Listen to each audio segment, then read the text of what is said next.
मायके का सामान। रिद्धि का सिर्फ मायके जाना और वहां से पसंदीदा सामान उठाकर ससुराल आ जाना हर किसी को खलता, लेकिन कोई कुछ ना कहता।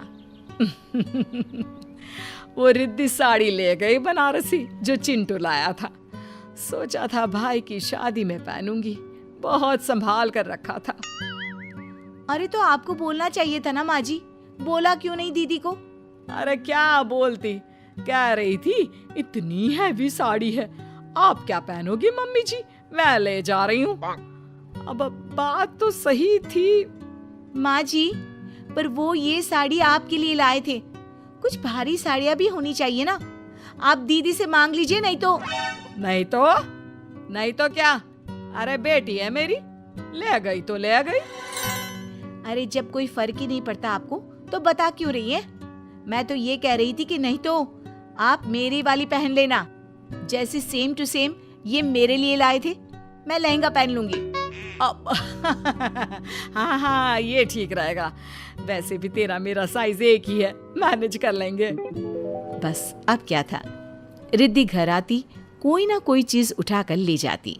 एक दिन, अरे ये शो पीस कितना अच्छा लग रहा है। हाँ दीदी, ये हम लोग थाईलैंड से लेकर आए थे, वहाँ का यूनिक है ये। ग्रेट, मुझे तो बहुत शौक है यूनिक आइटम इकट्ठा करने का, मैं लेकर जा रही हूँ। सीमा क्या कहती और रिद्धि मायके का सामान उठाकर चलती बनती है। एक दिन, माँ जी, मैं और ये 2 दिन के लिए छुट्टी पर जा रहे हैं, आप क्या दीदी को बुला सकती हैं? वो आकर रहेंगी तो हमें आपकी टेंशन नहीं रहेगी। हाँ क्यों नहीं, फोन कर देती हूँ। लेकिन रिद्धि, अरे नहीं माँ, मैं नहीं आ सकती, बच्चों के एग्जाम्स शुरू हो रहे हैं। अरे लेकिन तू तो बता रही थी कि 2 महीने बाद है, अभी तो सिर्फ 2 दिनों के लिए बुला रही हूँ बेटा। ना माँ, देखिए मेरे पास ना वक्त नहीं है।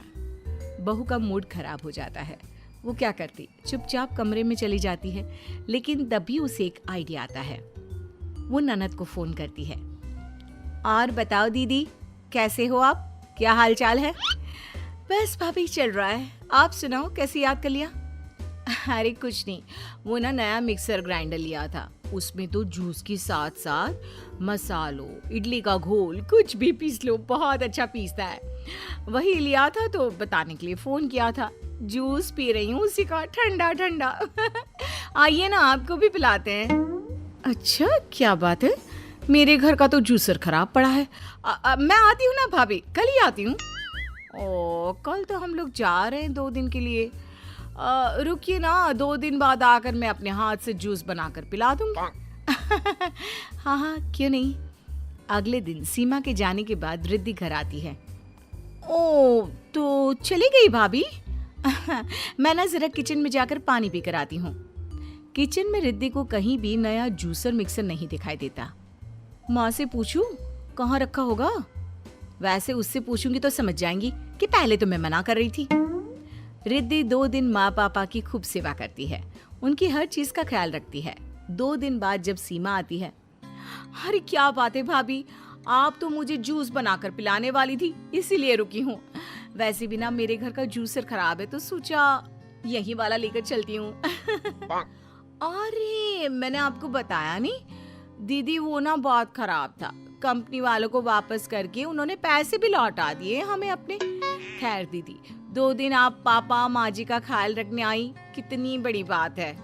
बेचारी रिद्धि खाली हाथ कैसे वापस जाती ससुराल। पापा मैं जा रही हूँ, ये जो हेडफोन लगा रखा है ना सर पर, लाओ दो। इस उम्र में हेडफोन, अरे कान खराब हो जाते हैं। रिद्धि जाते जाते पिता के हेडफोन पर हाथ मारती है। कुछ दिन ऐसे ही बीतते हैं कि एक दिन आता है। अरे बहू, तेरी माँ की तबीयत ठीक नहीं है, फोन आया था, जा बेटा कुछ दिनों के लिए मायके रह कर आ। जी माँ जी, लेकिन आप लोग? तुम माँ के पास जाओ, मैं घर में माँ का हाथ बटा दिया करूंगा।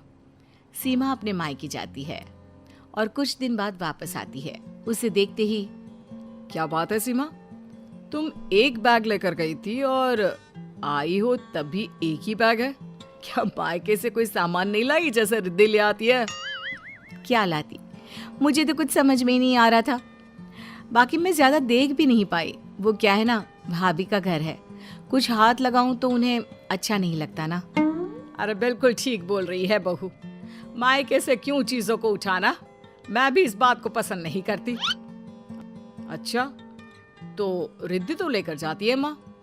अरे मैं माँ हूँ, मैं किसी भी चीज के लिए किसी को मना नहीं कर सकती, फिर चाहे रिद्धि हो या सीमा। और मयंक, दीदी ना माँ की वो साड़ी भी ले गई जो माँ को पहननी थी। माँ ना भारी था, लेकिन कोई रोज रोज तो भारी साड़ी पहनता नहीं ना। माँ को बहुत दुख हुआ था।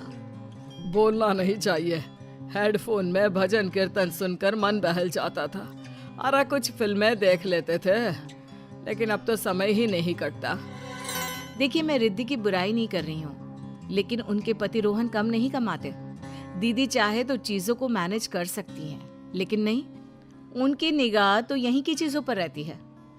और मैं ये जानती हूँ कि मैं अपने ससुराल में ठीक हूँ। आप कम कमाएंगे तो मैं उतने में ही काम चला लूंगी। वो कहते हैं ना, जितनी चादर हो उतने ही पैर पसारने चाहिए। बेटा, जो कि अब समझ नहीं पा रहा था कि कैसे पूरा परिवार सीमा की ही साइड ले रहा है, जबकि वो तो उन लोगों के घर की बेटी के खिलाफ बात कर रही है, कि सास बोल पड़ती है। देखो, जिसकी नीयत कम में संतुष्ट हो जाए ना, वो हर जगह सुखी है, लेकिन जिसकी नीयत ही नहीं रुकती, उसका कुछ नहीं हो सकता। मेरी भाभी ने कई सामान को ले जाने को कहा भी, लेकिन मैंने मना कर दिया, कारण मैं जानती हूँ वो उनकी गृहस्थी का सामान है, उसे फिर से बनाने में उन लोगों को वक्त लग जाएगा।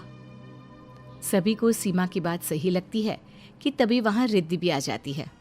अरे रिद्धि, क्या हो गया, कैसे आना हुआ? माँ, वो क्या है ना, मेरे पास तो लंबी कार है, आप जानती है ना, लेकिन आसपास जाने के लिए कार तो नहीं निकाल सकती, तो मैं ना आप लोगों की स्कूटी लेने आई हूँ, जो भाई चलाता है। इस बार मामला कुछ और हो गया। नहीं, मेरी स्कूटी का मुझे काम होता है, मैं उसके बिना कोई काम नहीं कर पाता। अरे गलियों में घर है, स्कूटी के बिना तो मैं सोच भी नहीं सकता। वैसे तुम एक काम कर सकती हो, दिवाली आने वाली है, कई ऑफर्स भी आने वाले हैं, बोलो तो लिंक शेयर करूं? अब क्या, जेब से पैसे, वो भी रिद्धि लगाती, उल्टे पैर घर को भाग जाती है।